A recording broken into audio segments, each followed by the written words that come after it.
అందరికీ నమస్కారం. సంపూర్ణ కార్తీక పురాణం 18వ అధ్యాయం సత్కర్మానుష్ఠాన ఫల ప్రభావము. ఓ మునిచంద్ర, మీ దర్శనము వలన ధన్యుడినైతిని. సంశయములు తీరినట్లు జ్ఞానోపదేశము చేసితిరి. నేటి నుండి మీ శిష్యుడనైతిని. తండ్రి, గురువు, అన్న, దైవము సమస్తము మీరే. నా పూర్వ పుణ్య ఫలితము వలనే కదా మీ బోటి పుణ్యపురుషుల సాంగత్యము తటస్థించెను. లేనిచో నేను మహాపాపినై మహారణ్యములో ఒక ముద్దుబారిన చెట్టుగా యుండగా తమ కృప వలనే కదా నాకు మోక్షము కలిగినది. మీ దర్శన భాగ్యము లేని ఎడల ఈ కీకరారణ్యములో తరతరాలుగా చెట్టు రూపమున ఉండవలసినదే కదా. అట్టి నేనెక్కడా? మీ దర్శన భాగ్యం ఎక్కడా? నాకు సద్గతి ఎక్కడా? పుణ్యఫలప్రదమగు ఈ కార్తీక మాసమెక్కడా? పాపాత్ముడిని అయినా నేనెక్కడా? ఈ విష్ణువాలయమందు ప్రవేశించుటెక్కడా? ఇవి అన్నీయు దైవికమగు ఘటనలు తప్ప మరొకటి కాదు. ఓ ధనలోభా, నీవడిగిన ప్రశ్నలన్నీయు మంచివే. అవి అందరికీ ఉపయోగార్థమైనట్టివి కాన వివరించెదను. శ్రద్ధగా ఆలకింపుము. ప్రతి మనుజుడు ఆ శరీరమే సుస్థిరమని నమ్మి జ్ఞానశూన్యుడగుచున్నాడు. ఈ భేదము శరీరమునకే కాని ఆత్మకి లేదు. అట్టి ఆత్మ జ్ఞానము కలుగుటకే సత్కర్మలు చేయవలెనని సకల శాస్త్రములు ఘోషించుచున్నవి. సత్కర్మ ఆచరించి వాటి ఫలము పరమేశ్వరార్పిత మానరించిన జ్ఞానము కలుగును. మానవుడే జాతివాడో ఎటువంటి కర్మలు ఆచరించవలెనో తెలుసుకని అటువంటివి ఆచరించవలెను. బ్రాహ్మణుడు అరుణోదయ స్నానము చెయ్యక సత్కర్మలు ఆచరించినను వ్యర్థమగును. అటులనే కార్తీక మాసమందు సూర్య భగవానుడు తులారాశిలో ప్రవేశించుచుండగాను, వైశాఖ మాసములో సూర్యుడు మేషరాశిలో ప్రవేశించుచుండగాను, మాఘమాసములో సూర్యుడు మకర రాశి యందుండగాను, అనగా ఈ 3 మాసముల యందు అయినను తప్పక నదిలో ప్రాతకాల స్నానము చేయవలెను. అటుల స్నానము ఆచరించి దేవతార్చన చేసిన ఎడల తప్పక వైకుంఠ ప్రాప్తి కలుగును. సూర్య చంద్ర గ్రహణ సమయములందును తదితర పుణ్య దినముల యందు స్నానము చేయవచ్చును. ప్రాతకాలమున స్నానము చేసిన మనుజుడు సంధ్యావందనము, సూర్య నమస్కారాలు చేయవలెను. అట్లు ఆచరించని వాడు కర్మభ్రష్టుడగును. కార్తీక మాసమందు అరుణోదయ స్థానమాచరించిన వారికి చతుర్విధ పురుషార్థములు సిద్ధించును. కార్తీక మాసముతో సమానమైన మాసము, వేదములతో సరితూగు శాస్త్రము, గంగా గోదావరి నదులకు సమాన తీర్థములు, బ్రాహ్మణులకు సరి అయిన జాతీయు, భార్యతో సరితూగు సుఖమును, ధర్మముతో సమానమైన మిత్రుడును, శ్రీహరితో సమానమైన దేవుడును లేరని తెలుసుకోవలెను.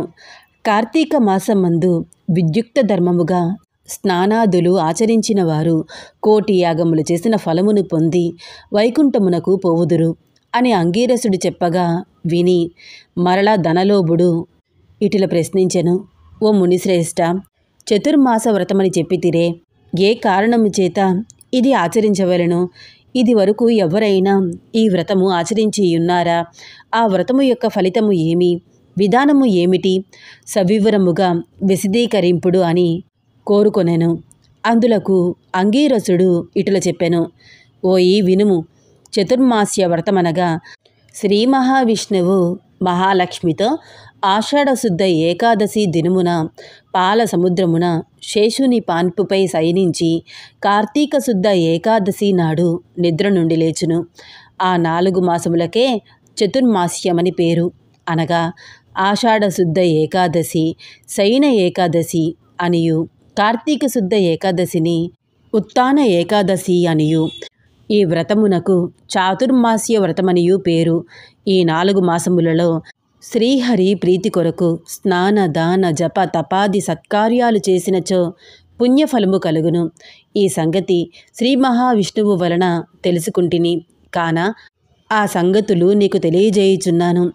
తొలి కృతయుగంబున వైకుంఠమందు గరుడ గంధర్వ దేవతలచే వేదముల చేత సేవింపబడుచున్న శ్రీమన్నారాయణుడు లక్ష్మీదేవి సమేతుడై సింహాసనమున కూర్చుండియుండగా ఆ సమయమున నారద మహర్షి వచ్చి ఆ దేవదేవుడను చతుర్బాహుడును కోటి సూర్య ప్రకాశవంతుడైన శ్రీమన్నారాయణునకు నమస్కరించి ముకిలిత హస్తములతో నిలబడి ఉండెను. అంతా శ్రీహరి నారదుని గాంచి ఏమీయూ తెలియని వానివలే మందహాసముతో ఇట్లనెను. నారదా, నీవు క్షేమమే కదా? త్రిలోక సంచారివైన నీకు తెలియని విషయము లేవు.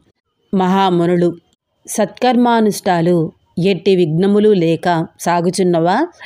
ప్రపంచమున ఏ అరిష్టములు లేక ఉన్నవి కదా అని కుశల ప్రశ్నలు అడిగెను. అంతా నారదుడు శ్రీహరికి లక్ష్మీదేవికి నమస్కరించి, ఓ దేవా, ఈ జగంబున నీవెరుగని విషయము లేనిదే లేదు. అయినను లోక సంచారి అయిన నన్ను మీరు అడుగుటచే విన్నవించుకునిచుంటిని. ప్రపంచమున కొందరు మనుషులు మునులు కూడా తమకు విధించిన కర్మలను నిర్వర్తించుటలేదు. వారెట్లు విముక్తులగుదురో ఎరుగలేకున్నాను. కొందరు భుజించకూడని పదార్థములు భుజించుచుండెను. కొందరు పుణ్యవ్రతములు చేయుచు అవి పూర్తిగాక మునిపే మధ్యలో మానివేయుచుండురు. కొందరు సదాచారులుగా, మరికొందరు అహంకార సహితులుగా, పరనిందా పారాయణులుగా జీవించుచుండెను. అట్టి వారిని సత్కృపతో పుణ్యాత్ముల నోనార్చి రక్షింపుడు అని ప్రార్థించెను. జగన్నాటక సూత్రధారి అయిన శ్రీమన్నారాయణుడు కలవరపడి లక్ష్మీదేవితో, గరుడ గంధర్వాది దేవతలతో, వేల కొలది మహర్షులు భూలోకానికి వచ్చి ముసలి బ్రాహ్మణ రూపంలో ఒంటరిగా తిరుగుచుండెను. ప్రపంచమంతను తన దయావాలోకమున వీక్షించి రక్షించుచున్న దామోదరుడు ప్రాణుల భక్తి శ్రద్ధలను పరీక్షించుచుండెను. పుణ్య నదులు, పుణ్యాశ్రమాలు తిరుగుచుండెను. ఆ విధముగా తిరుగుచున్న భగవంతుణ్ణి గాంచి కొందరు ముసలివాడని ఎగతాళి చేయుచుండిరి. మరికొందరు ముసలివానితో మనకేమి పని అని ఊరుకుండిరి. కొందరు గర్విష్ఠులైరి. మరికొందరు కామార్తులై శ్రీహరిని కన్నెత్తైనను చూడకుండిరి. వీరందరినీ భక్తవత్సలుడగు శ్రీహరిగాంచి వీరిని ఎట్లు తరింపజేతునా అని ఆలోచించుచు ముసలి బ్రాహ్మణ రూపము విడిచి శంఖ చక్ర గదా పద్మ కౌస్తుభ వనమాలాద్యాలంకారయుతుడై నిజస్వరూపమును ధరించి లక్ష్మీదేవి తోడను భక్తుల తోడను ముని జన ప్రీతికరమగు నైమిసారణ్యమునకు వెడలెను. ఆ వనమందు తపస్సు చేయుచున్న మునుపుంగవులు స్వయముగా తమ ఆశ్రమముల కరదించిన సచ్చిదానంద స్వరూపుడగు శ్రీమన్నారాయణుని దర్శించి భక్తి శ్రద్ధలతో ప్రణమిల్లి అంజలి ఘటించి ఆదిదైవములగు ఆ లక్ష్మీనారాయణులను ఇట్లు స్తోత్రముగాంచిరి. శాంతాకారం భుజగశయనం పద్మనాభం సురేశం విశ్వాకారం గగనసదృశం మేఘవర్ణం శుభాంగం లక్ష్మీకాంతం కమలనయనం యోగిహృద్యానగమ్యం వందే విష్ణుం భవభయహరం సర్వలోకైకనాథం లక్ష్మీం క్షీరసముద్రరాజతనయాం శ్రీరంగధామేశ్వరీం దాసీభూత సమస్తదేవవనితాం లోకైకదీపాంకురాం శ్రీమన్మదకటాక్షలబ్ధ విభవద్ బ్రహ్మేంద్ర గంగాధరాం త్వాం త్రైలోక్యకుటుంబినీం సరసిజాం వందే ముకుంద ప్రియాం. 18వ రోజు పారాయణం సమాప్తం. ధన్యవాదాలు.